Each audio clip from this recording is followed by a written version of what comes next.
Every Tuesday at exactly 2:47 a.m., the red light on my radio console blinks. It's her, the anonymous caller I'm falling for, completely blind.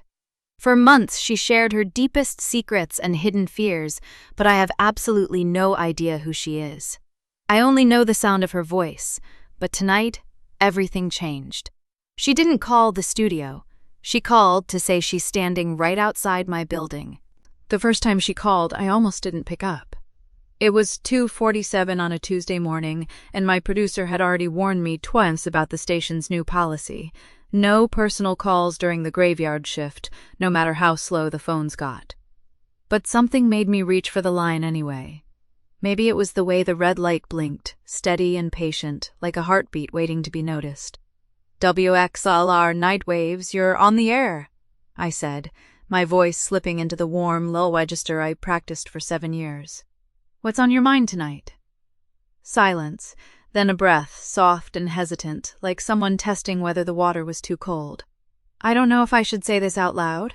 Her voice was low, almost guarded, with the kind of careful control that suggested she was used to being listened to, not to speaking. I leaned forward in my chair, the worn leather creaking beneath me. This was the part of the job I loved most, the quiet hush before a stranger decided to trust me. "You can say anything here," I told her. "That's the whole point of this hour. No names, no judgment, just someone who's awake when everyone else is asleep." Another pause. I could hear the faint hum of a car engine in the background, or maybe a heater. She wasn't calling from home. That detail lodged itself somewhere in my chest, small but insistent. "I have everything," she finally said. "A job people envy. A life that looks, from the outside, like it turned out exactly right. And I sit in my office at midnight, staring at a spreadsheet, and I think, is this all there is?" Her laugh came out hollow, self-aware, like she'd caught herself being dramatic and couldn't quite stop. "I know. That's the most privileged thing you'll hear all week." "It's not privileged," I said quietly. "It's human." The silence that followed was different, warmer, somehow, like she'd set down something heavy she'd been carrying and didn't know I could hear the thud. "You good at this," she said, "making people feel like they matter." "I'm just someone who listens," I said. "That's the whole trick." She didn't respond right away. When she did, her voice had shifted, softer at the edges. "Maybe I'll call again, if that's okay." "These lines are always open," I said. "Same time, same station. I'll be here." She hung up without saying goodbye. I sat back in my chair and stared at the blinking red light until it went dark, and I realized I was still holding my breath. That was 6 weeks ago. She's called every Tuesday since, always at 2:47, always with that same careful, measured voice. I know her patterns now, the way she exhales before she speaks, the way she deflects with a dry joke when something gets too real. I know she drinks something warm in those calls, because I can hear the clink of a mug against a surface. I know she works late, later than anyone should, and that she's the kind of person who carries authority like a coat she forgot to take off. I don't know her name. I don't know what she looks like. I don't know why, but I've stopped looking at the clock on Tuesday nights, because I'm already waiting before the red light blinks. My name is Grace Madsen, and I've been hosting the overnight shift at WXLR for 7 years. It's a small station in the heart of Chicago, the kind of place where the coffee is burnt and the ceiling tiles are stained, and the only other person in the building after midnight is our security guard, Frank, who snores through his shift with a Cubs cap pulled over his eyes. I took this slot because it was the only one open, and then I stayed because I discovered something. In the quiet hours, people stop performing. They tell the truth, and somewhere along the way, I started collecting their stories like seashells, holding them up to the light, trying to understand the shape of a life from the inside. The Tuesday call came through at 2:47 exactly, like clockwork. I'd just finished a segment on summer thunderstorms and was reaching for my mug when the line lit up. "Evening," I said, "or morning, depending on your perspective." "Morning," she said, and there was something different in her voice, a tightness, a frayed edge that hadn't been there before. "I had a hell of a day." "Tell me about it." She was quiet for a moment, and I heard that familiar clink of a mug, but this time there was something else underneath it, a tremor carefully suppressed. I made a decision today, she said. One of those ones you can't take back. And I keep going over it, all the angles, all the ways it could go wrong. I've run the numbers 6 times. The numbers are fine, it's the rest of it that's keeping me up. What kind of decision? I'm not ready to say yet. Her laugh was tired. I know. I call a radio show and then I don't actually say anything. You must think I'm a coward. I think you're careful, I said. There's a difference. The silence stretched long enough that I checked the clock. 2:51. She'd never stayed this quiet before. Can I ask you something? She said finally. Of course. Do you ever feel like you've built your whole life around being strong, and then one day you realize you're not sure who you'd be if you let yourself be weak? I pressed my palm flat against the desk, grounding myself. This was the part of the job no one warned me about. The moment when a stranger's question lands in your chest like a stone, and you realize you don't have a prepared answer. Every day, I said honestly. I think most of us are just pretending we're not scared. The trick is finding someone who makes it okay to admit it. Someone, she repeated like she was testing the weight of the word. That sounds nice. The line crackled slightly, and I heard the sound of a door opening, distant and muffled. She was somewhere public, I realized. Somewhere she had to be careful. I should go, she said. But thank you for picking up. Same time next week? I heard her smile. I could hear it in her voice, the way it softened the edges of her words. Same time, she said. If you're still awake. I'm always awake, I said. It's my whole thing. She laughed. A real laugh that time, low and warm, and the sound of it caught me off guard. I found myself smiling at the empty studio, and then the line went dead. I sat there for a long moment, watching the red light fade. Frank's snoring rumbled from the hallway. Somewhere outside, a siren wailed and faded. The city was doing what it always did, breathing in and out, indifferent to the small lives unfolding beneath its lights. I didn't know her name. I didn't know her face. But I knew the sound of her laugh, and I knew I'd be thinking about it until next Tuesday. What I didn't know, what I couldn't have known, was that she was sitting in a corner office on the 47th floor of a glass tower in the Loop, her hands still resting on the phone, staring out at a city that had never once asked her how she was really doing. Her name was Vivian Ashford, and she had just decided to call me again. The rest of that week moved the way it always did, in the slow, gray crawl between Tuesday nights. Grace slept through most of Wednesday morning, woke to the think up her neighbor's dog barking at a mailman, and spent the afternoon doing laundry she had been avoiding for 9 days. She thought about the caller more than she wanted to admit. Not in a way that felt obsessive exactly, but in the way you think about a song you heard once and cannot stop humming. The voice had been warm in a way that surprised her, low and measured, like someone who had learned to keep her feelings in a locked drawer but had forgotten the key. Frank noticed. Of course he noticed. He had been running WXLR for 22 years and could smell a story on a person the way other people smelled smoke. "You've got that look," he said on Thursday afternoon, leaning against the doorframe of the tiny break room where Grace was microwaving leftover pasta. His flannel shirt had a coffee stain on the collar that had been there since at least 2019. "What look? The one where you're chewing on something you won't tell me about." He crossed his arms. "Is it a man?" "It's nobody," Grace said, which is technically true and also the least true thing she had said all week. Frank squinted at her for a long moment, then shrugged and shuffled back toward his office. He knew better than to push. That was the thing about working at a small station, she thought. Everyone knew everyone's rhythms, and they also knew when to leave a person alone. On Friday night, Grace sat in her apartment with a glass of cheap red wine and her laptop open on the coffee table. She had a half-written draft of a novel she had been working on for 3 years, a quiet story about a woman who inherits her grandmother's bakery in a small Wisconsin town. She opened the file, stared at the cursor blinking at her, and closed it again. The truth was that she collected other people's stories for Olivier, and she had never figured out how to tell her own. It was easier to sit in a dark studio and let strangers pour their hearts into the microphone. Easier to be the voice on the other end than the voice in the room. She thought about calling her sister Rachel, who lived in Portland with 2 kids and a husband who grilled salmon on Tuesdays. Rachel always asked the same questions. Are you seeing anyone? Are you eating enough? Do you want me to send you pictures of the kids? And Grace always gave the same answers. No, yes, and sure. She did not call. Instead, she pulled up the station's call log from Tuesday night and scrolled to the timestamp, 2:47 a.m. The number was blocked, as it always was. She had expected that. But she had hoped, maybe, that this time there would be a crack in the armor, a slip, a trace. There was nothing, just a block of gray text and a number she could not see. She closed the laptop and finished her wine, and told herself she was not counting the hours until Tuesday. She was not the kind of person who counted hours. She was a professional, and professionals did not get attached to anonymous voices in the dark. On the 47th floor of the glass tower in the Loop, Vivian Ashford was also not counting hours, which was a lie she told herself with remarkable conviction.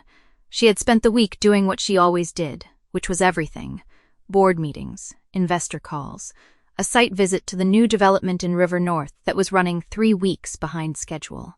She had fired a project manager on Wednesday afternoon, calmly and without raising her voice, and the man had looked at her with a mixture of hatred and grudging respect as security walked him out.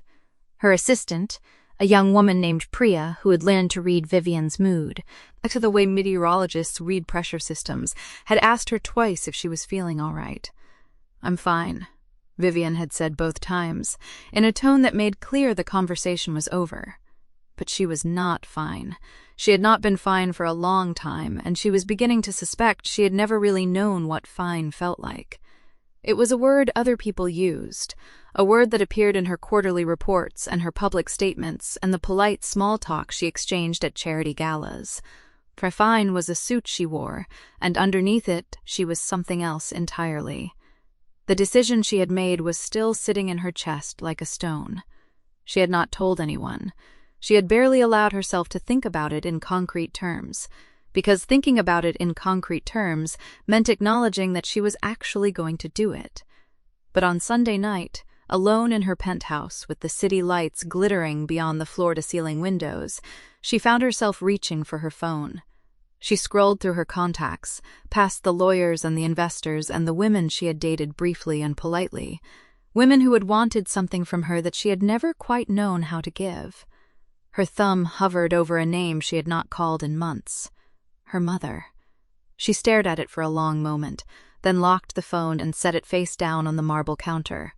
She poured herself a glass of scotch instead, neat, and stood at the window watching the city breathe. Somewhere out there, in a small building on the north side, a woman with a warm voice was probably getting ready for bed. A woman who did not know her name, who had never seen her face, who had heard her say more in 10 minutes than anyone in Vivian's actual life had heard in years. The thought should have frightened her. It should have felt like a weakness, a crack in the carefully constructed armor. Instead, it felt like the only honest thing she had done in a very long time. She finished the scotch, set the glass in the sink, and went to bed. Tuesday was 2 days away, and for the first time in longer than she could remember, she was looking forward to something. Tuesday arrived the way Tuesdays always did, quietly, unremarkably, until Grace looked at the clock and realized her palms were damp for no good reason. She had told herself all day that she was not waiting for anything. She had eaten a sad sandwich at her desk, answered 3 listener emails, and spent a full hour pretending to work on a draft that had not moved in weeks. Frank had raised an eyebrow at her when she asked what time it was, twice, and she had shrugged and said she was expecting a delivery. There was no delivery. They both knew it. By the time the clock hit 2:40 a.m., Grace had stopped pretending. She adjusted a microphone, cleared her throat, and let the intro music fade. Her voice came out steady, practiced, the same voice she had used for 7 years. "Welcome back. It's just past 2:40 in the morning, and if you're still awake, you're in good company." She talked about nothing for a while. A story about a raccoon that had gotten into her neighbor's garbage. A half-hearted observation about how the city looked different when everyone else was asleep. She answered a call from a woman in Pilsen who was worried about her son's first day of school. She took a call from a man who wanted to talk about his dog, which he did, for 11 minutes in great detail. Grace laughed at the right places. She said the right things, but her ear was tuned to the line. waiting for a voice she had only heard once. 2:47 a.m. Nothing. 2:51 a.m. She told a joke about her own cooking. It landed flat. 2:58 a.m. She was starting to think it had been a fluke, a one-time thing, a stranger who had called in a moment of weakness and would never do it again. The thought sat in her chest like a stone. And then the line lit up. "Grace? I'm here. I'm calling again." The voice was the same, low, careful, with that slight rasp at the edges, like the words were being pulled from somewhere deep. But there was something different tonight. A tiredness, maybe. A looseness that had not been there before. Grace forgot to be a host. She forgot the practiced phrases, the gentle prompts, the careful distance she kept between herself and the voices on the other end. "Hi," she said, and then, because she could not help it, "I was hoping you'd call." There was a pause, a breath. "You were?" "Every Tuesday," Grace said, before she could stop herself. "I don't know why. I had a feeling you might call again." The woman laughed, a short, surprised sound. "I almost didn't. I told myself it was a bad idea. I told myself I shouldn't drag a stranger into my mess. But you called anyway?" "I called anyway." The silence that followed was not uncomfortable. It was the kind of silence that happened between people who had already said the important part, who were still figuring out what to say next. "I don't know your name," Grace said softly. "I don't know anything about you. But I'm glad you called. I want you to know that. Whatever's going on, whatever made you pick up the phone 2 weeks ago, I'm glad you did." The woman on the other end made a small noise, something between a laugh and a sigh. "You're going to make me cry, and I don't cry. I haven't cried in years. That's okay. If you did, I wouldn't tell anyone. That's the thing, isn't it? You can't tell anyone. You don't know who I am, you don't know my face or my name or anything about my life. You're the only person I can say things to without worrying about what they'll think." Grace leaned back in her chair, the phone pressed to her ear, the studio lights warm and low. She felt something shift inside her, a door opening that she had not known was closed. "I'm listening," she said. "Whatever you want to say, I'm here." The woman took a breath. When she spoke again, her voice was quieter, almost fragile. "I'm about to make a decision. A big one. The kind that changes everything, that you can't take back. And I've been so sure about it. I've been so sure for weeks. But tonight, I sat in my car in the parking garage and I thought about calling you. I thought, she'll listen. She won't judge me. She'll just listen." And I realized I couldn't remember the last time I had someone like that. Someone who would just listen. Grace's throat tightened. "That's the whole point of this show," she said. But her voice cracked on the last word, and she knew the lie was transparent. It was not the whole point. The whole point had been getting through the night, filling the hours, feeling useful. This was something else. This was a stranger reaching through the dark and touching something real. "I don't know what to say to that," Grace admitted. "I don't know what the right words are. But I can tell you this. Whatever decision you make, you're not making it alone. You called me. That means something. It means you're not as alone as you think you are." The silence stretched. Grace could hear the woman breathing, slow and steady, like she was holding on to the sound. "Thank you," the woman finally said. I don't know how to think about that. Thank you for being there. Thank you for being exactly who you are.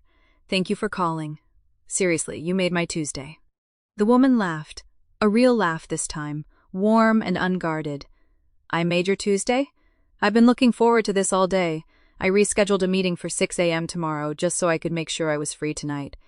Grace blinked. "You rescheduled a meeting for a radio show?" "Not for the show. For you. For this." The woman paused. "I know that sounds crazy. I barely know you, but talking to you is the most honest I've been with anyone in years, and I needed that tonight. I needed it more than I knew." Grace had no words. She sat in the warm glow of the studio, the phone warm against her ear, and let the feeling wash over her. She was not the one being comforted, not really. She was the listener, the host, the voice on the other end, but something in her chest had loosened too. The woman's voice came again, softer now. I should let you take other calls, but before I go, can I tell you something? Of course. I don't know what's going to happen. With this decision, I mean. I don't know if it's the right one or the wrong one, but I know that whatever happens, I'll always remember this. I'll remember that there was a woman on the radio at 3 inches the morning who made me feel like I wasn't alone. That's not nothing. That's everything. Grace blinked hard, her eyes stinging. I'll remember it too.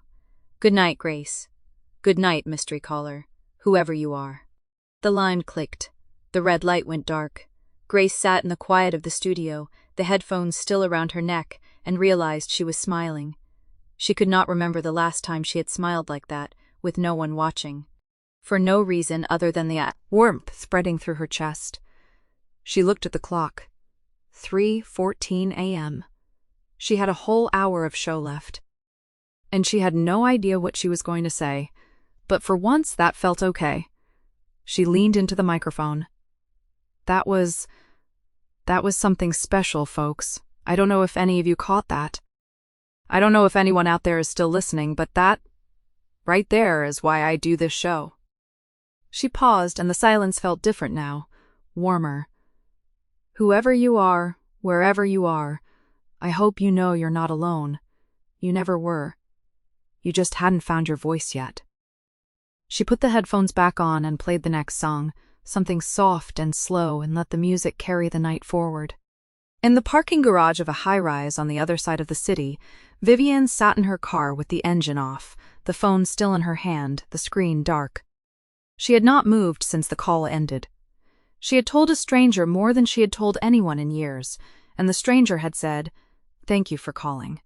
You made my Tuesday."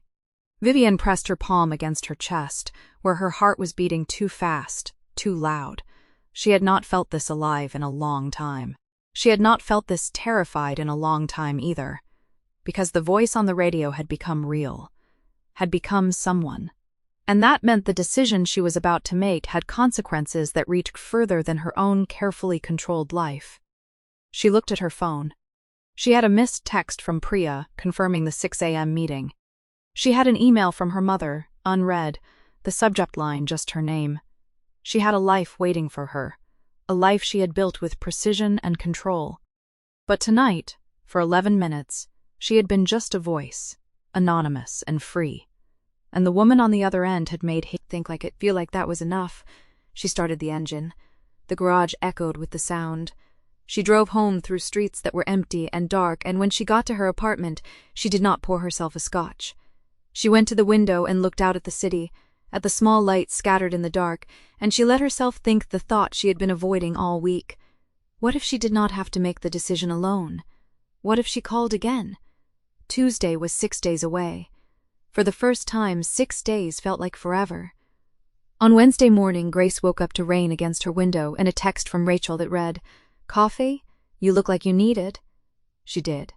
She had stayed up until almost 2, not writing, just sitting on her couch with the radio off, replaying the sound of that voice in her head.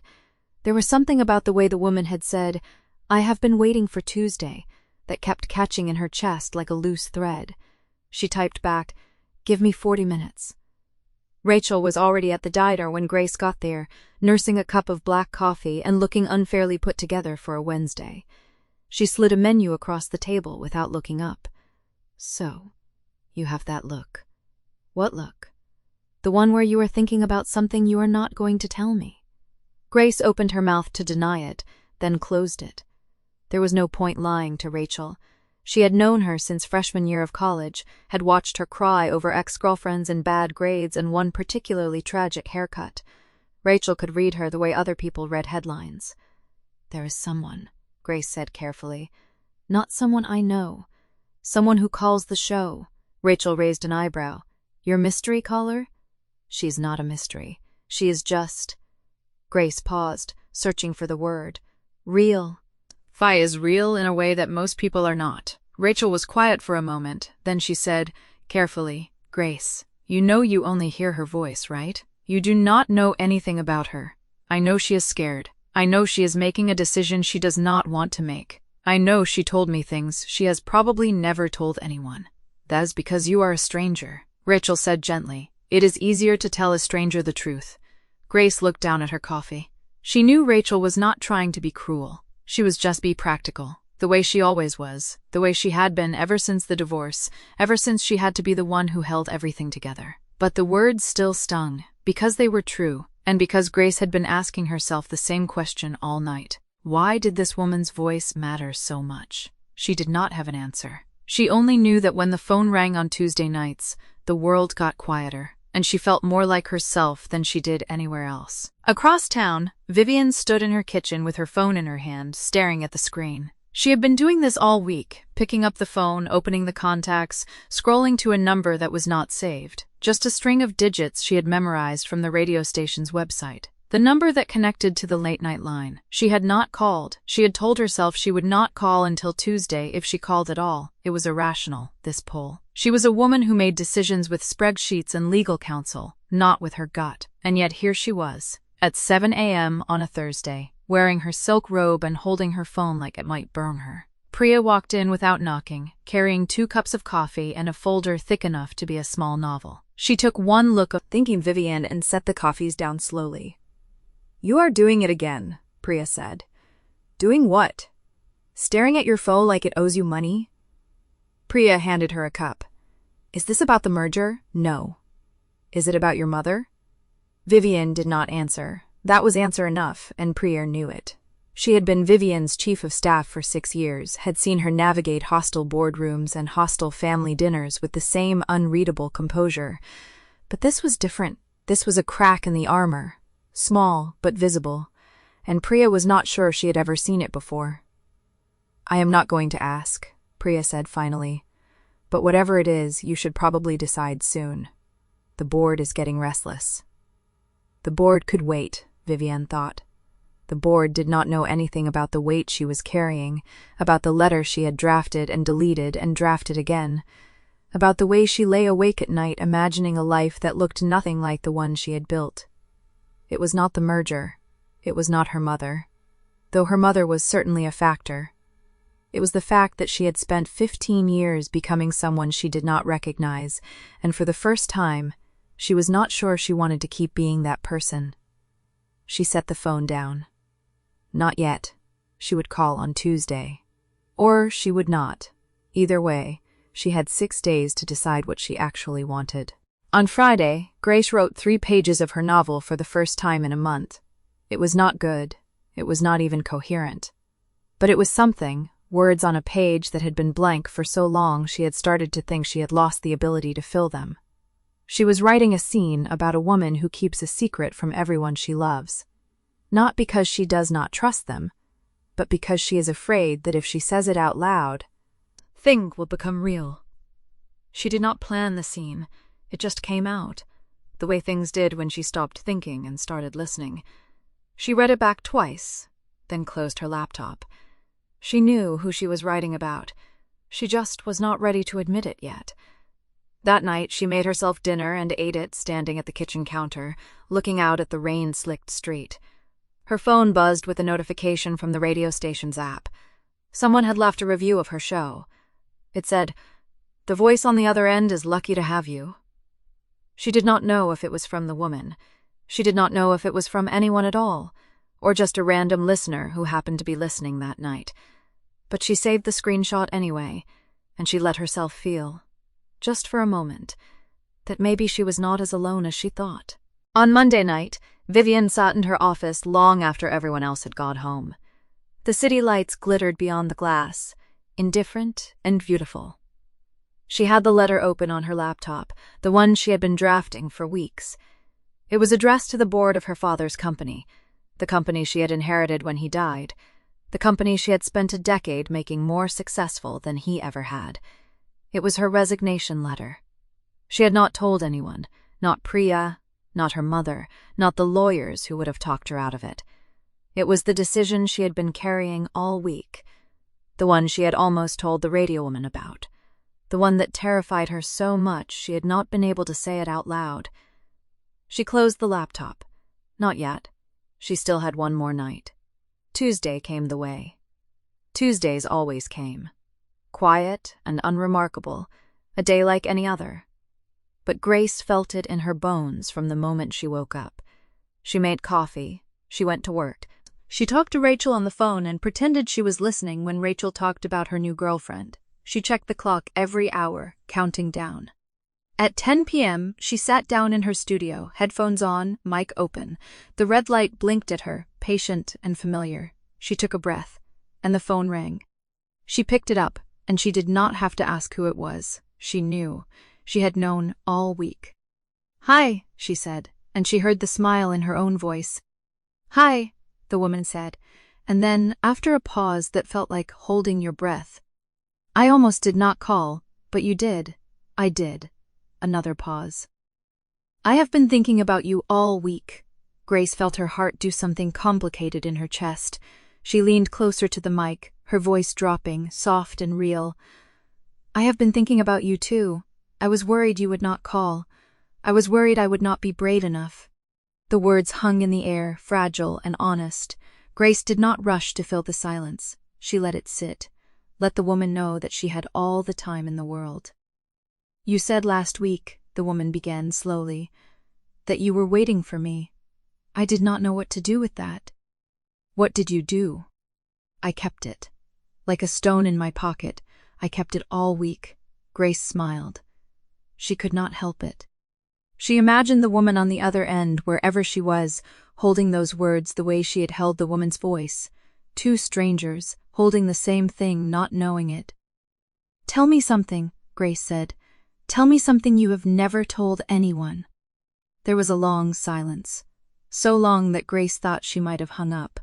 But then the woman spoke, her voice low and rough, like she was pulling each word up from somewhere deep. "I am afraid," she said, "not of the decision. I am afraid that if I make it, I will wake up one day of thing realize I have spent my whole life becoming someone I do not even like. And I am afraid that if I do not make it, I will spend the rest of my life wondering who I could have been." Grace closed her eyes. She heard the fear in the woman's voice, the way it cracked at the edges. She wanted suddenly and fiercely to reach through the phone and hold her. "You are not alone," Grace said. "I know it feels like you are, but you are not." The woman did not respond right away. When she did, her voice was barely a whisper. "I have never told anyone that, not once. I am honored you told me." The woman let out a breath, something that might have been a laugh or might have been a sob. Grace could not tell. She did not need to. She just sat there, in the quiet of the studio, holding the line, holding the woman's confession like something precious and breakable. When the call ended 11 minutes later, Grace sat in the silence for a long time. She did not move. She did not take off her headphones. She just sat there, feeling the weight of what had just happened settle into her chest. She had never told anyone that, Grace thought, and she told me. She saved the recording without listening to it. She did not need to replay it. She had every word memorized already. The letter sat on the corner of Vivian's desk for 6 days. She had stopped reading it after the 3rd day. She had stopped avoiding it after the 5th. Tonight, on the 7th night, she picked it up and held it over the shredder. The paper trembled in her fingers. Not from fear, from something worse. Hope. She thought about the woman on the radio, the way she had said, "You are not alone." Not like a slogan, like a hand reaching through the dark. Vivian had never believed in signs or fate or any of that. She believed in spread, viewed in quarterly projections and the quiet arithmetic of control. But she had called that show 4 times now, and every time she hung up feeling like she had been seen. Not her name, not her face, not her title, just her. She lowered the letter. She did not shred it. She folded it once, twice, 3 times, and slid it into the inner pocket of her coat, where it pressed against her chest like a second heartbeat. The next night she drove across town and stood outside a brick building with a faded sign that read WKLY 97.3 FM. EQFONVO. The windows were dark except for one on the 3rd floor. She watched that window for a long time. The light stayed on. She did not go in. She did not know the woman's name, and she was not ready to change that. Not yet. Grace was not expecting a call that night. She was not even scheduled to be on air. It was her night off, and she had come in anyway, because the studio was quieter than her apartment, and the silence felt less lonely when it was full of equipment. She was 2 chapters into a draft she did not know how to finish. The protagonist had just discovered a letter in her late mother's coat pocket. Grace did not know what the letter said yet. She had been staring at the cursor for 40 minutes when the phone on the studio wall rang. Not the station line, the private line, the one she gave to no one. She stared at it. It rang again. She picked it up. Hello? Silence. Then a voice, low and careful like a woman testing thin ice. I did not think you would answer. Grace's chest tightened. It was her. The same voice, the same careful way of choosing each word. It's my night off, Grace said. I should not be here. Neither should I. A pause. Grace could hear traffic in the background. The woman was outside somewhere. She could hear the wind. Are you okay? Grace asked. I do not know how to answer that. Then tell me what you're feeling instead. The woman let out a breath. It sounded like relief and fear all at once. I feel like I am standing at the edge of something. I do not know if I should jump or walk away. Grace leaned forward, her elbow on the desk, the phone pressed close to her ear. What's on the other side? I do not know. That is the terrifying part.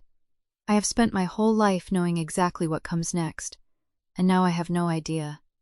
I have a letter in my pocket that I have been carrying for 2 days. It is a resignation letter. I have not sent it. I do not know if I should. Grace stayed quiet. She knew this moment, the moment before someone says the thing they have been holding in for years. She had learned, in all her years of listening, that silence was not emptiness. It was the space where truth could finally breathe. I built my life around my father's expectations, the woman said slowly. Every decision I made because I thought it would make him proud. And then he died, and I kept making those decisions, because I did not know how to stop.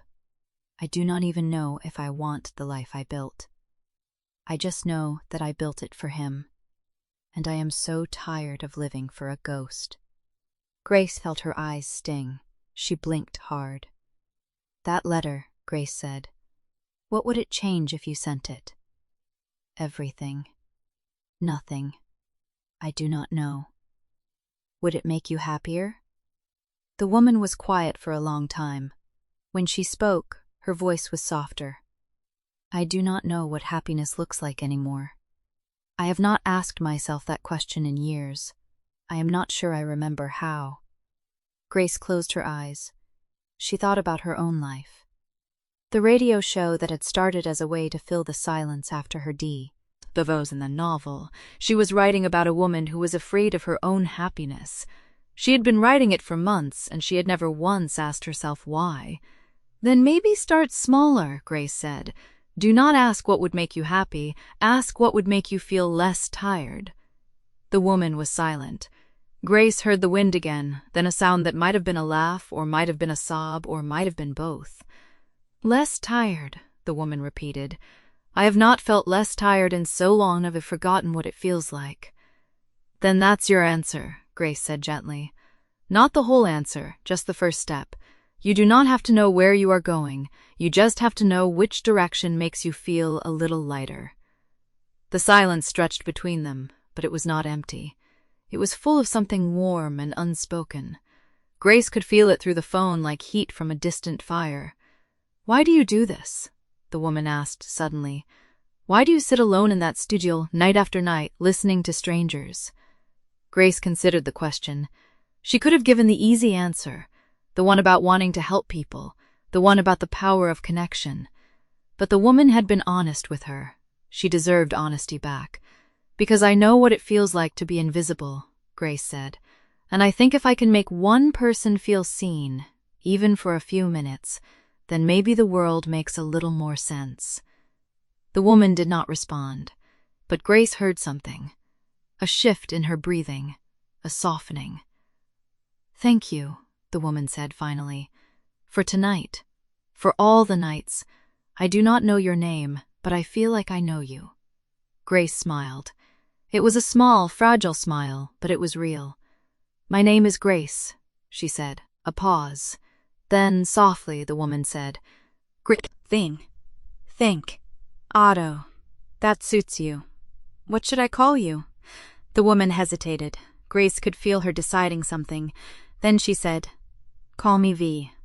And then the line went quiet. Grace held the phone for a long time after the call ended. She did not want to hang up. She did not want to let go of the sound of that voice. She wrote the single letter in the margin of her notebook. V. She stared at it for a long time. She did not know who V was. She did not know what she looked like, or where she worked, or why she was so afraid. But she knew something else. Something that made her heart beat faster than it had in years. She knew that V had told her about the letter, the resignation letter that had been sitting in her pocket for 2 days. She knew that V had not sent it yet. And she knew, with a certainty that surprised her, that if V ever did send it, she would be the first person V would call. She saved the recording of the call without listening to it. She did not need to. She had every word memorized already. That night, she stayed in the studio until the sun came up. She did not write a single word of her novel. She just sat there, in the quiet of the empty room, thinking about the woman who had given her a single letter instead of a name. V. It was not much, but it was a beginning. 3 days passed without a call. Grace told herself that was normal. People had lives, people got busy, people did not spend every night talking to a stranger on a private radio line, no matter how warm their voice was. She was lying, and she knew it. On the 4th day, she found herself checking the phone log at 2:47 in the afternoon. The red light blinked at her, patient and empty. She had taken to leaving the studio door unlocked, just in case. Just in case V decided to call during the day instead. Vivid the necked. It was a small hope, and she hated how much space it took up in her chest. Rachel noticed, of course. Rachel noticed everything. "You look like a woman waiting for a text that is never going to come," Rachel said, sliding into the chair across from Grace's desk. She had a paper bag in her hand, the Good Deli on 3rd Street. She set it down without ceremony. "I am not waiting for anything," Grace said too quickly. "Uh-huh." Rachel pulled out a sandwich and bit into it with theatrical slowness. "So you have not checked your phone 12 times in the last hour." "It is not 12. 14 then." Grace did not have a comeback for that. She took the sandwich Rachel offered and ate it without tasting it. Her mind was somewhere else, somewhere with a low, warm voice and a single initial. V. She had not told Rachel about the calls. She had wanted to, a dozen times, but something held her back. The calls felt private, like a secret she was keeping for someone else. She was not sure she had the right to share them. "How is the novel going?" Rachel asked, changing the subject with the gentleness of someone who knew when to push and when to retreat. "Slowly. Still stuck on the letter?" Grace nodded. In her story, the protagonist had found a letter hidden in her mother's coat, a letter that had never been sent.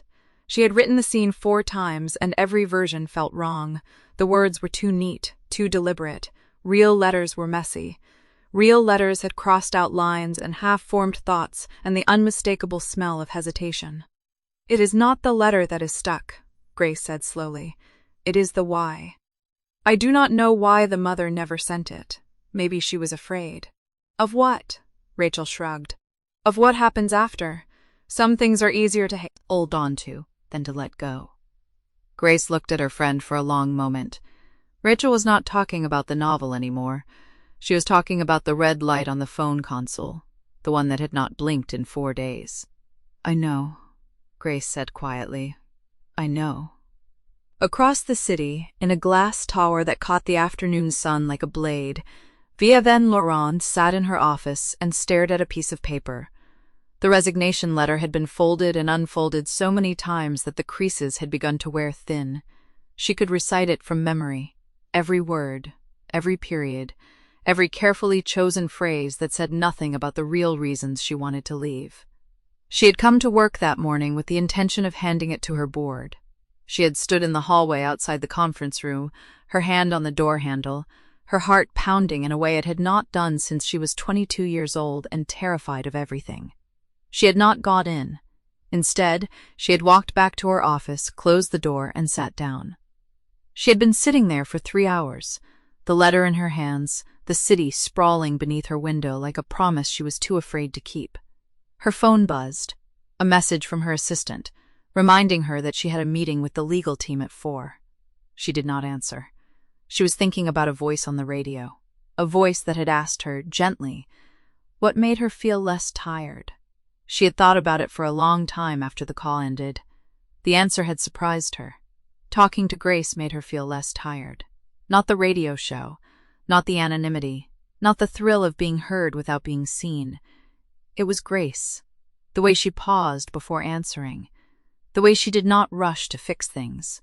The way she said the word V like it was a name, Shachat. Think befid hun waiting to learn her whole life. Vivian folded the letter again and put it back in her pocket. She did not go to the meeting. She told her assistant she was leaving early and walked out of the building without looking back. She did not know where she was going. She just knew she could not sit in that office one more minute without breaking something. She walked for a long time, past the coffee shops and the bookstores and the park where mothers pushed strollers and old men played chess, past the cathedral with its tall stone arches and the theater where she had seen a play once, years ago, with her father. She stopped when she reached the river. The water was gray and slow, moving in a way that seemed patient. She leaned against the railing and watched it for a while. Her hand went to her pocket. The letter was still there, folded small and worn. She took it out and looked at it.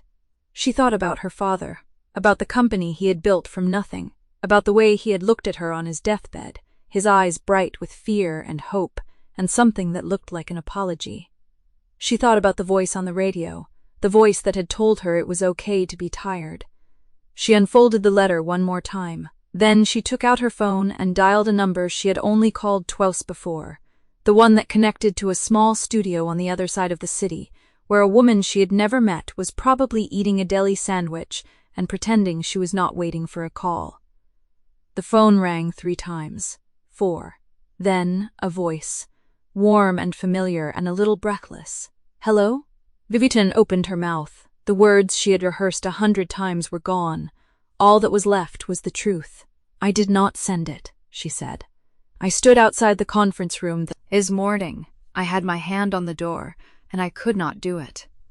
There was a pause, then, soft and steady. That is okay. You are not ready yet. That does not mean you never will be. Vivian closed her eyes. The river moved below her, gray and endless. She did not cry. She was not sure she remembered how, but something in her chest loosened. Just a little. Grace, she said. And then, because she did not know what else to do, she said again, Grace. Tell me what you are looking at, Grace said. The request was simple, grounding, an anchor in the drifting current of the moment. Vivian opened her eyes and looked at the river. The water. It is gray. It does not look like it is moving, but it is like you, Grace said softly. Vivian let out a breath that was almost a laugh. Yes, like me. They stayed on the line for a long time, neither speaking. The city hummed around them, indifferent and alive, and somewhere in the silence, a decision began to form in Vivian's chest. Not to send the letter, not yet, but to do something even braver. To come back tomorrow night, to call again, to keep holding on to the one thing that made her feel less tired, a voice on the other end of the line waiting for her. That night, Grace sat in the studio long after her show ended. She did not play any music, she just sat in the dark, the phone console dark in front of her, and thought about the way V had said her name. She did not know who V was. She did not know what she looked like or where she lived or why she was so afraid. But she knew something else, something that made her heart beat faster than it had in years. She knew that V had almost sent the letter, and she knew that V had chosen to call her instead. It was not a rescue. It was not a solution. It was just a step, all and uncertain in the direction of something neither of them could name yet. She saved the recording of the call. She did not listen to it. She did not need to.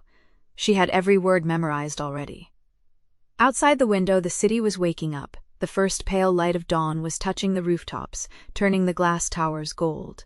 Somewhere out there, a woman was folding a letter into her pocket and walking home through the empty streets. Grace pressed her hand to the window and watched the sun rise. She did not know B's name. She did not know her face, but she knew that V was out there and that V was still holding on. And for now, that was enough. 3 days passed without a call. Grace told herself it was fine. She told herself that V had her own life, her own battles, her own reasons for going quiet. But she caught herself checking the studio phone more often than the playlist, and she had started leaving the door unlocked even on nights when she was not expecting anyone. On the 4th evening, Rachel found her in the break room, staring at a cup of coffee that had gone cold. Rachel did not sit down. She just leaned against the doorframe and said, "You know, for someone who talks to strangers for a living, you've been awfully quiet lately." Grace smiled. It did not reach her eyes. "Long week." Rachel studied her for a moment. "The other night, after your show, I came back to grab my jacket. You were still on the phone, past 1 in the morning. Grace's fingers tightened around the mug. She kept her voice light. "Old friend." "Old friend," Rachel repeated. She did not sound convinced, but she also did not push. She just nodded once, gave Grace a long look, and said, "If you ever want to talk about this, old friend, I make a mean cup of tea. No judgment, just tea." Grace thanked her. Rachel left, and Grace sat there in the quiet break room, realizing that she had just lied to one of the few people who genuinely cared about her. That night the phone did not ring. Grace went through her show on autopilot, taking calls about lost dogs and broken engagements, and a woman who had just been promoted and was afraid she did not deserve it. Grace gave each caller the warmth she was supposed to give, the steady voice that had built her career, but when the red light on the studio phone stayed dark, she felt something in her chest tighten. She was worried. Not just curious. Worried. The next afternoon, Grace did something she had never done before. She pulled up her private call log and stared at the number that had appeared twice in the past 2 weeks. It was not blocked. She had always assumed V would hide her number, but there it was. A clean 10-digit string with an area code she did not recognize. She did not call it. She did not even save it to her contacts, but she wrote it down on the back of a receipt and slipped it into her wallet, next to the photo of her mother that she had carried for years. She was not sure what she would do with it. She only knew that she could not keep waiting in the dark forever. On the 5th evening, Vivienne Laurent stood across the street from the radio station and looked up at the building. It was smaller than she had imagined. A modest brick structure with a glowing sign on top, the call letters of a station she had never listened to before that first late night when she could not sleep and the sound of a stranger's voice had made her feel less alone. She had almost driven past. She had told herself she was just taking a different route home, but her car had slowed, then stopped, and now she was standing on the sidewalk with her hands in her coat pockets, watching the windows of the 3rd floor where she knew the studio lights would be on. She did not know which window was Grace's. She did not know if Grace was even there at this hour, but she stood there for a long time, feeling the weight of the letter in her inner pocket. She had not sent it. She had carried it for 5 days now, folded and refolded until the paper was soft at the creases. She had told herself she would send it tomorrow, but every morning, when she put on her suit and looked at herself in the mirror, she heard Grace's voice instead. "Tell me what you're looking at." And she would look at the light on her bathroom mirror, or the steam rising from her coffee, or the gray sky through her office window, and she would think, "I am looking at the world, and I am looking at it because she asked me to." She did not go up to the station. She did not call. She just stood there until the lights in the 3rd floor window flicked off, and then she got back in her car and drove home. But before she did, she pressed her palm against the cold brick of the building and whispered, "I'm still here." That night at 11:47, the studio phone rang. Grace picked it up on the 2nd ring, heart pounding. "Hello?" There was a pause, then V's voice, quiet and rough, like she had been crying or holding something back for a long time. "Grace." "I'm here." Grace leaned forward, elbows on the desk, cradling the phone like something precious. "I was starting to worry." "I'm sorry, I needed..." V stopped, took a breath. "I needed to see something first." "Did you see it?" Another pause, then so softly Grace almost missed it. "I saw the building where your voice lives." Grace's breath caught. She did not understand the words at first. Then she did, and something in her chest cracked open, warm and terrified and impossibly tender. Vivienne. She said it deliberately, slowly, the whole name. "Are you telling me you were outside the station?" "Yes." The word came out small. "I didn't come up. I just wanted to know that it was real. That you were real." Grace closed her eyes. She thought about the receipt in her wallet, the number written in her own handwriting. She thought about the way this woman, whoever she was, had spent 5 days carrying a letter she could not send and had chosen instead to stand on a sidewalk and look at a building. "You're real too," Grace said. "You're real, and I'm glad you're here, in whatever way you can be." The silence that followed was not empty. It was full of something neither of them had words for yet. Outside the studio window, the city glowed in the dark, and somewhere out there, a woman was sitting in her car holding a phone to her ear and feeling, for the first time in months, like she might be able to breathe again. The week that followed was the strangest of Grace's life. She went through the motions of her days, morning coffee, afternoon errands, the walk to the station, but everything felt like it was happening underwater. She checked her phone more than she cared to admit. She kept the wallet with the scrap of paper in her back pocket, close enough to feel its outline when she sat down. Rachel noticed. Of course she noticed. She didn't say anything at first, just watched Grace with that quiet, knowing look she had perfected over 6 years of friendship. But on Thursday afternoon, she finally broke. "Okay," Rachel said, setting down her mug. "I'm going to ask this once, and you can tell me to mind my own business if you want, but I need to know if I be worried about you." Grace looked up from the playlist she hadn't been reading. "I'm fine." "You're not fine. You're distracted. You keep looking at your phone like it's going to bite you." Rachel paused. "Is it about the caller? The one you told me about?" The word friend was on the tip of Grace's tongue. She almost said it, almost gave the same answer she'd given before, but something stopped her. Maybe it was the way Rachel was looking at her. Not with judgment, but with genuine concern. Maybe it was the way of the number in her pocket. "She's real," Grace said quietly. "I know her name now. I know where she sits when she calls. I know she's been carrying something she can't put down, and I don't know what it is or how to help her carry it." Rachel was silent for a long moment. Then she pulled out the chair across from Grace and sat down. "That sounds like a lot more than a late-night caller," she said. "It is." Grace's voice cracked on the words. "And I don't know what to do about it. I don't know who she is. Not really. I don't know her last name or what she does or why she's been calling me for 3 months, but I know I've never felt this connected to another human being in my life. And I'm terrified that if I try to take the next step, I'll lose her." Rachel reached across the table and put her hand over Grace's. "You're not going to lose her. Whatever happens, you're not. You're the most genuine person I know, Grace. If she's half as real as you are, she's not going anywhere." Grace blinked back the sting in her eyes. She didn't have words for what she felt, but she nodded. That night, the phone rang at 11:43. Grace picked up on the first ring, her heart already hammering against her ribs. "Hi," she said, and she could hear the smile in her own voice. Hi, Vivian's voice was soft, tired but warm. "I was starting to think you'd decided not to answer anymore."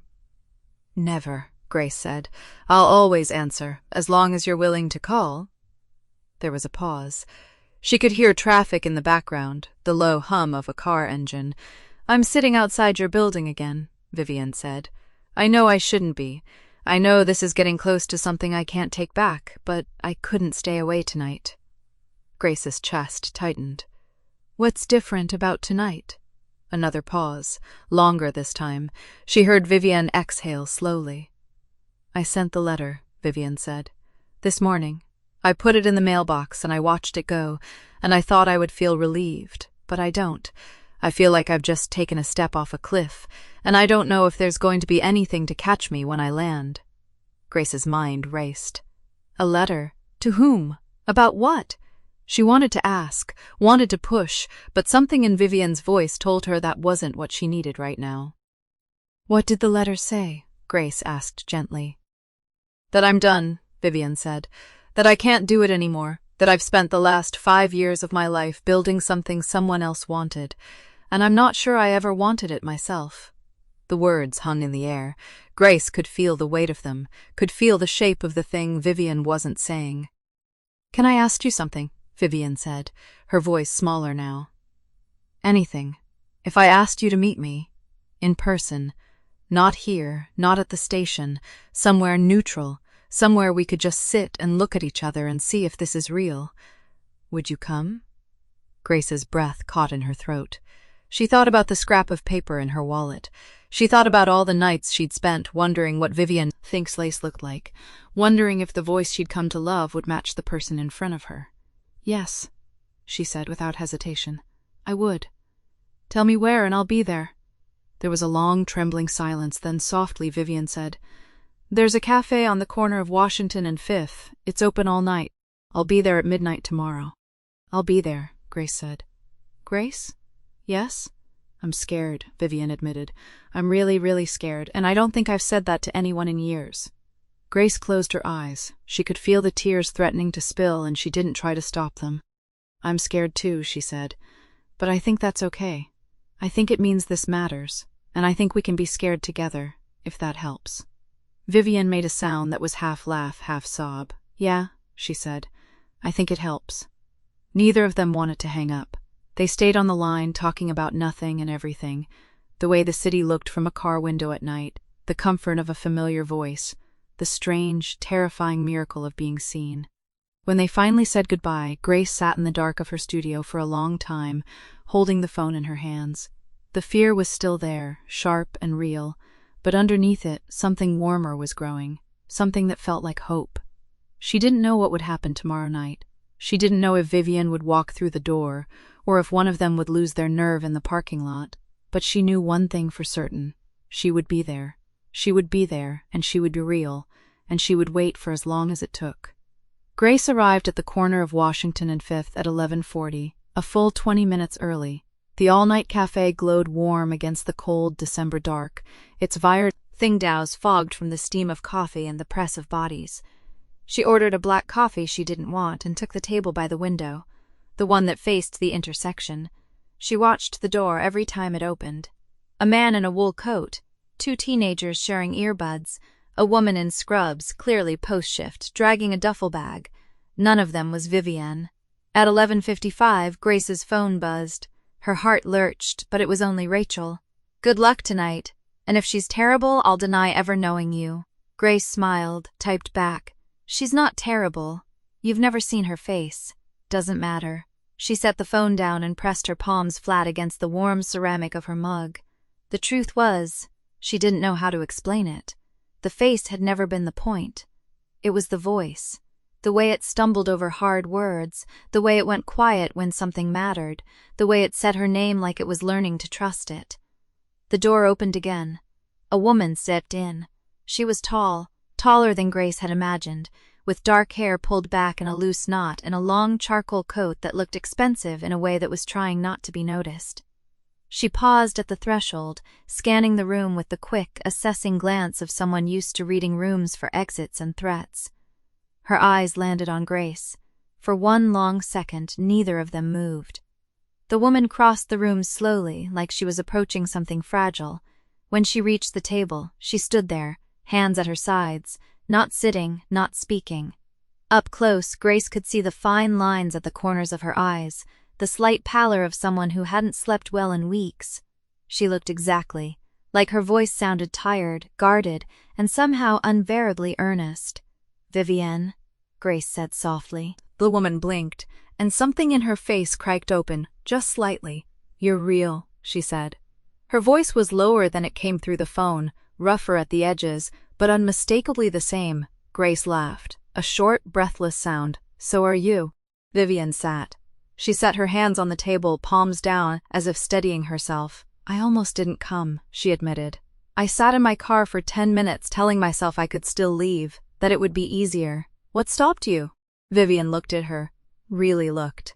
The way you look at something you've only ever seen in a photograph. I kept hearing your voice, saying we could be afraid together, and I realized I didn't want to be afraid alone anymore. Grace felt her throat tighten. I meant it. I still mean it. They ordered coffee. Vivian asked for black, then grimaced and added, actually, the vanilla latte. Small, please.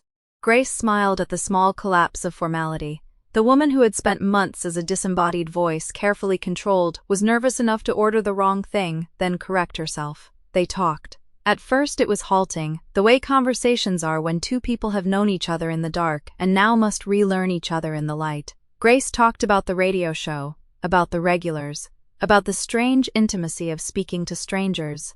Vivian listened, her coffee cooling untouched. And then, slowly, Vivian began to talk. She talked about her work, vaguely, carefully, but more than she ever had on the phone. "I run a company," she said. "A media company. I built it from nothing, or close to nothing." She paused, tracing the rim of her mug.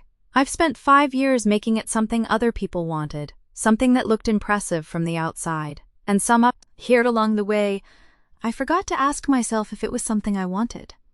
Grace didn't push, she just waited, the way she'd learned to wait on the radio, with presence, not pressure. "I sent my resignation letter 2 days ago," Vivian said. "I don't know if they'll accept it. I don't know if I want them to, but I had to." She trailed off, searching for the words. "I had to make sure I was choosing my own life, even if I don't know what that looks like yet." "That's terrifying," Grace said. "Terrifying," Vivian agreed, "but less terrifying than waking up in 10 years and realizing I'd never been awake at all." The confession hung between them, raw and unpolished. Grace reached across the table, slowly, giving Vivian every chance to pull away. She didn't. Grace's fingers brushed the back of Vivian's hand, just a touch, light as the edge of a page. "Thank you," Grace said, "for trusting me with that." Vivian's breath caught. When she spoke, her voice was thinner, younger somehow. "You're the only person I've told. About the letter? About any of it." "I know," Grace said. And she did know. She'd known it for weeks, in the way Vivian's voice would quiet before she said something important, in the silences that were not empty, but full. Vivian turned her hand over, palm up, and Grace's fingers slid into place. They sat like that for a long moment, two strangers holding hands in a coffee shop at midnight, the way you hold a thing you're afraid to break. "I don't know what happens next," Vivian said quietly. "I don't even know who I am without the title, without the company. I've been that for so long." "Then you get to find out," Grace said. "And you don't have to do it alone, not unless you want to." Vivian's eyes glistened. She blinked, once, twice, and looked away at the fogged window, at the street beyond. "I'm not used to people staying. I'm not going anywhere." Outside, the city hummed its late-night hum. Inside, the cafe was warm and bright and impossibly small. A world made of 2 cups of coffee and 2 hands, still linked, still learning. Grace was about to say something else, something about meeting again, about the phone, about the 1,000 small things she wanted to know, when Vivian's phone buzzed on the table between them. The screen lit up.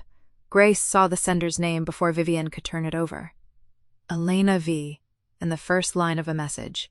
"Your resignation has not been accepted. We need to discuss this in person. Tomorrow, 9 a.m. Vivian went very still. Grace looked at her. "You don't have to answer that now." "No," Vivian said, "but I think I have to answer it eventually." She let go of Grace's hand to pick up the phone, and the loss of contact felt like a small, cold wind. She read the message, her face unreadable, then set the phone down face first. "I'm sorry," she said. "Don't be," Grace said. "It's real. This is real. Your life is real. And it's complicated, and I'm not going anywhere because of a text message." Vivian looked at her, and something in her posture loosened. Just a fraction, but Grace saw it. "You really mean that. I really do." The cafe clock read 12:30. 2 a.m. on the radio meant nothing here, in this small, warm room, but Grace felt the familiar pull of her other life, the one she returned to every night. She didn't want to leave. She wanted to sit here until the sun came up, learning the shapes of Vivian's hands, the way she frowned when she was thinking, the small, unguarded smiles she gave when she forgot to be careful. But they were both people with lives, tangled and unfinished. "Same time tomorrow?" Grace asked as she stood pulling on her coat.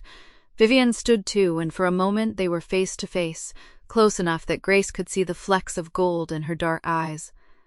"I have the meeting at 9, Vivian said, "but after that, I'll call you. I'll be listening." Neither of them moved, Then Vivian stepped forward, just barely, and pressed her forehead to Grace's.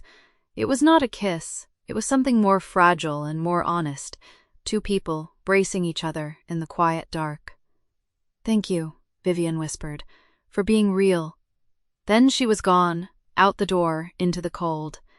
Grace watched her go, watched the tall figure in the charcoal coat disappear around the corner, and she pressed her hand to her chest where her heart was beating fast and warm and alive.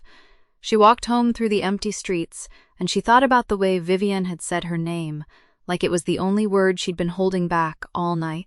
She thought about the resignation letter, the meeting tomorrow, the whole complicated, messy, terrifying life that waited behind that phone screen.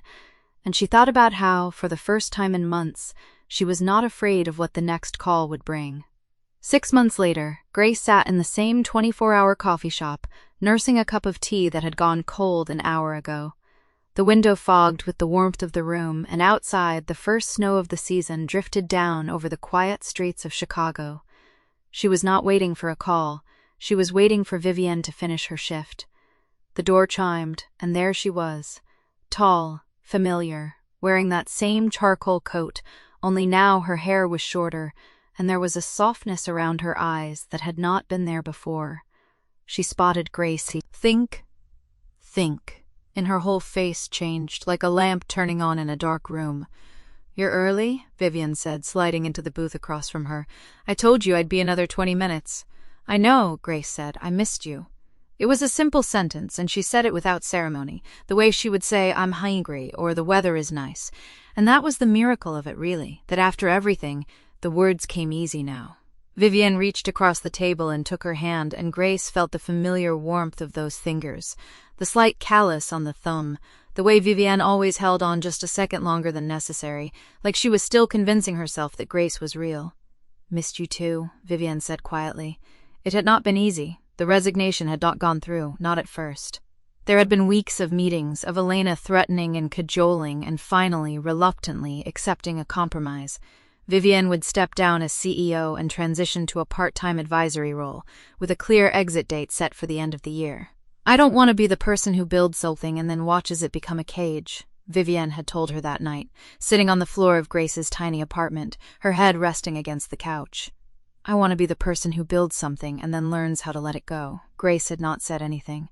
She had just moved closer and let Vivian lean into her, and that had been enough. The radio show had changed too. Grace had finally told Rachel the truth about Vivian, and Rachel had laughed so hard she'd nearly spilled coffee on the mixing board. "So all those late nights, all that mysterious pining," Rachel had said, wiping her eyes. "You were falling for a woman who was literally calling in to your show like it was a dating app." It was not a dating app, Grace had protested, but she'd been laughing too, and Rachel had just pulled her into a hug and said, "I'm happy for you, you absolute disaster." The show itself had become something different. Grace still sat in the studio at midnight, still played the slow songs and told her quiet stories, but she no longer waited for a voice she was afraid to lose. She knew, now, that Vivian would be there, if not on the phone, then at home, curled up on Grace's second-hand couch with a book waiting up for her. Sometimes, when the station was quiet and the city slept, Grace still heard the echo of that first call, the voice that had asked with such careful hope whether she could stay on the line just a little longer. She always said yes, she always would. The coffee shop had grown quiet. The snow was falling harder now, blanketing the street in white, and the lights inside cast a warm amber glow over the two of them. Vivian had let go of Grace's hand only to take off her coat, and now she was leaning back in the booth, looking at Grace with an expression that was still, after all these months, a little bit like disbelief. "I keep thinking about the first time I called," Vivian said. "I was sitting in my office and I had just deleted my resignation letter for the 3rd time. I didn't know what I was doing. I just knew I couldn't sit in that silence anymore." Grace nodded. She had heard this story before. In pieces, late at night when Vivian's guard was down, but she never tired of it. "And you answered," Vivian went on. "You just answered like it was the most natural thing in the world. Like you had been waiting for me." "I had been," Grace said honestly. "I didn't know it, but I had been." Vivian's eyes glistened, and she looked down at the table, blinking hard. Grace waited, giving her the space to breathe, the way she had learned to do. "I used to think I was too broken for this," Vivian said, her voice rough. "Too guarded, too complicated, too much. I used to think that anyone who got close would eventually leave. Because why wouldn't they? I was so sure of it that I almost pushed you away 12 times. But you didn't, Grace said. No. Vivian looked up and there was a quiet fierceness in her eyes.